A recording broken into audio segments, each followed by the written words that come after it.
આ કૌભાંડ રાષ્ટ્રવ્યાપી કૌભાંડ છે અને ધાર્યા કરતાં ઘણું મોટું કૌભાંડ છે.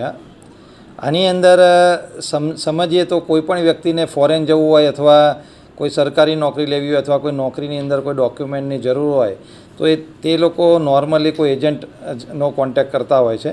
આપ જાણો છો તેમ ફોરેન જવા માટે ઘણા બધા એજન્ટ્સ લોકો પોતાની ઓફિસ ખોલીને બેસતા હોય છે. તો સૌથી પહેલાં આ એક પહેલું સ્ટેજ છે કે જેમાં જેને ડોક્યુમેન્ટની જરૂર હોય તેઓ આવા એજન્ટનો કોન્ટેક્ટ કરતા હોય છે અને એજન્ટને જ્યારે ખ્યાલ આવે કે અમને કોઈ ડોક્યુમેન્ટની જરૂર છે તો એ બીજા સ્ટેજમાં અન્ય એક એજન્ટ પાસે મોકલતા હોય છે. તો હમણાં જે અગાઉ 21 તારીખે આપણે નિલેશ સાવલિયાને પકડેલો એ આ ટાઈપનો ગુજરાતનો એજન્ટ હતો. એટલે એની પાસે અલગ અલગ એજન્ટ્સ કોન્ટેક્ટમાં હતા. એમાં અમે 2 એજન્ટની ધરપકડ કરેલી છે સિલવાસાથી, જેનું નામ છે આસિફ જીવાણી અને કેતન જેઠવા.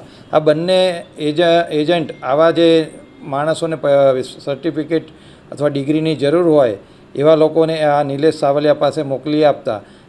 નિલેશ સાવલિયા પછી આવા માણસોનો ડેટા એ લોકોના પૈસા લઈને દિલ્હી અને હરિયાણાના 3 માણસોના નામ અત્યારે અમારી સામે આવેલા છે. જેમાં એકનું નામ છે કરણ, બીજું છે મનોજ કુમાર અને ત્રીજું છે રાહુલ સૈની. આ લોકો પાસે મોકલી આપતા હતા. અને આ રાહુલ સૈની, આ 3 માણસો એવા છે કે જે લોકોને આવા નિલેશ સાવલિયા જેમ ગુજરાતમાં એજન્ટ છે એમ આખા ઇન્ડિયાની અંદર આવા ઘણા બધા એજન્ટ્સ એ લોકોના કોન્ટેક્ટમાં હતા અને આવા માણસોને આ લોકો સર્ટિફિકેટ પ્રોવાઈડ કરતા હતા. જે પૈકી સિંગણપુરની અમારી ટીમ દ્વારા રાહુલ સૈનીની 24 તારીખે અટક કરવામાં આવેલી છે અને જ્યારે એનું ઘરનું સર્ચ કરવામાં આવ્યું ત્યારે તેની પાસેથી અલગ અલગ 60 ડિગ્રીઓ અને સર્ટિફિકેટ્સ મળેલા છે, જેની અંદરથી 47 નામજોગ છે અને બાકીની 13 એ નામ વગરના સર્ટિફિકેટ અને ડિગ્રીઓ છે. એટલે રાહુલ સૈનીને અટક કરીને એના 1 તારીખ સુધીના પોલીસ કસ્ટડી રિમાન્ડ મેળવવામાં આવેલા છે અને એની પૂછપરછ કરતાં આગળ પણ નવા તાર ઓપન થાય છે, જેની અંદર દિલ્હીના અને હરિયાણાના અમુક ઈસમો છે જે લોકો આવા ફેક સર્ટિફિકેટનો ધંધો વર્ષોથી કરી રહ્યા છે અને આ લોકો દ્વારા ભારતમાં ઘણા બધા લોકોને આવા ફેક સર્ટિફિકેટો આપવામાં આવેલા છે. તો આ એક સ્ટેપ બાય સ્ટેપ અલગ અલગ લેવલે એજન્ટ્સનું આખું એક સિન્ડિકેટ છે અને આના જે માસ્ટર માઇન્ડ છે એ લોકો દિલ્હીમાં અને હરિયાણામાં બેઠેલા છે, જેના માટે અમારી સિંગણપુરની ટીમ અત્યારે દિલ્હી અને હરિયાણાની અંદર રેડો કરી રહેલી છે અને આ માણસોને અટક કરવામાં આવશે. અત્યાર સુધી ટોટલ 217 જેટલી ડિગ્રી અને સર્ટિફિકેટ્સ સિંગણપુર પોલીસ દ્વારા જમા કરવામાં આવેલા છે અને જે લોકો આ ડિગ્રીનો ખોટો ઉપયોગ કરેલો છે એવા 2 ઈસમો છે, જેનું નામ છે દીપક પરાસર અને હાર્દિક પાટીલ, જેની સિલવાસાથી અટક કરવામાં આવેલી છે. આમ અત્યાર સુધી અમે નિલેશ સાવલિયા, આસિફ જીવાણી, કેતન જેઠવા, અમિત પરાસર, હાર્દિક પાટીલ આટલા ઈસમોની ધરપકડ કરેલી છે અને હજુ પણ આની અંદર ઘણા બધા ઈસમો ઇન્વોલ્વ હોય એવું જણાઈ આવેલ છે. એટલે અમારી ટીમો અલગ અલગ રાજ્યની અંદર આની રેડ કરી રહેલી છે.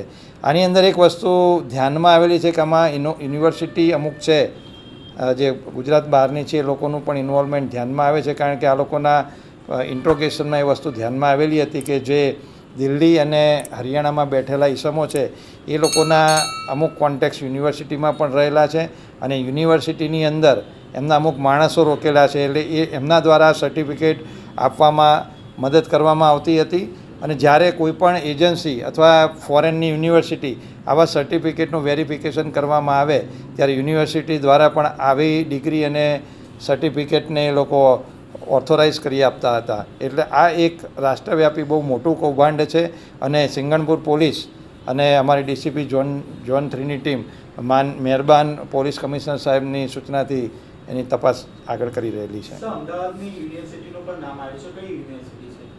અમદાવાદની એક યુનિવર્સિટી છે, અત્યારે અમારો તપાસનો વિષય છે. અત્યારે હાલમાં એ સ્ટેજે અમે ડિક્લેર કરી શકીએ એમ નથી, પરંતુ અમારી ટીમ એ દિશામાં કામ કરી રહી છે. જો એ યુનિવર્સિટીનું ઇન્વોલ્વમેન્ટ ધ્યાનમાં આવશે તો તેની સામે પણ અમે કાયદેસરની કાર્યવાહી કરીશું. સૌરાષ્ટ્ર યુનિવર્સિટીમાંથી પણ 20થી વધુ સર્ટીઓ મળી આવ્યા છે, તો એના વિરુદ્ધમાં કોઈ કાર્યવાહી કેવી રીતે થશે? સૌરાષ્ટ્ર યુનિવર્સિટી જ્યારે નિલેશ સાવલિયાના ત્યાં સૌપ્રથમ જ્યારે રેડ કરી હતી ત્યારે 137 સર્ટિફિકેટ પૈકી 24 સર્ટિફિકેટ સૌરાષ્ટ્ર યુનિવર્સિટીના ધ્યાનમાં આવેલા હતા. અમે એ જ દિવસે આ 24 સર્ટિફિકેટનું વેરિફિકેશન ત્યાંના વાઇસ ચાન્સેલર મેડમ છે એમની જોડે કન્ફર્મેશન કરેલું હતું. એમના દ્વારા અમને જાણ કરવામાં આવેલી હતી કે આ 24 સર્ટિફિકેટ એમની યુનિવર્સિટી દ્વારા ઇસ્યુ કરવામાં આવેલા નથી. એટલે આમાં સૌરાષ્ટ્ર યુનિવર્સિટીનો કોઈ રોલ નથી, પરંતુ આ લોકોએ આ સૌરાષ્ટ્ર યુનિવર્સિટીના ફેક ડોક્યુમેન્ટ બનાવેલા છે, જેના આધારે અમે ગુનો દાખલ કરેલો હતો.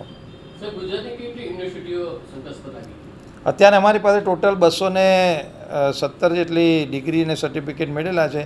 એમાં અમદાવાદની અને સૌરાષ્ટ્ર યુનિવર્સિટીના જેમ બતાવી એમ 24 આવેલા છે.